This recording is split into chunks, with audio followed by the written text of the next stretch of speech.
നിരോധിത മയക്കുമരുന്നായ മെത്തഫിറ്റമിനുമായി യുവാവിനെ police arrest ചെയ്തു.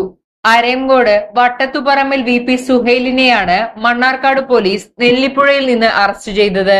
ഇയാളിൽ നിന്നും 17.42 ഗ്രാം നിരോധിത മയക്കുമരുന്നിനത്തിൽപ്പെട്ട മെത്തഫിറ്റമിൻ കണ്ടെടുത്തു. പാലക്കാട് ജില്ലാ പോലീസ് മേധാവിക്ക് ലഭിച്ച രഹസ്യ വിവരത്തിന്റെ അടിസ്ഥാനത്തിൽ ജില്ലാ ലഹരി വിരുദ്ധ സ്ക്വാഡും മണ്ണാർക്കാട് ഇൻസ്പെക്ടർ ബൈജു ERന്റെ നേതൃത്വത്തിലുള്ള അന്വേഷണ സംഘമാണ് പ്രതിയെ കസ്റ്റഡിയിലെടുത്തത്.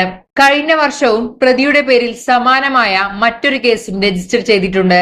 ഈ കേസിൽ പ്രതി ജാമ്യത്തിൽ ഇറങ്ങിയതായിരുന്നു. Sub inspector Rishi Prasad TV, ASI Shyamkumar, senior civil police officer Seena, Vinod Kumar, civil police officer Ramshad, TK Sudheesh Kumar, ലഹരി വിരുദ്ധ സ്ക്വാഡ് അംഗങ്ങളായ sub inspector Abdul Salam, senior civil police officer Shafi, Bijumon, Rajeev, Shafeeq, civil police officer Subhash എന്നിവർ അന്വേഷണ സംഘത്തിലുണ്ടായിരുന്നു.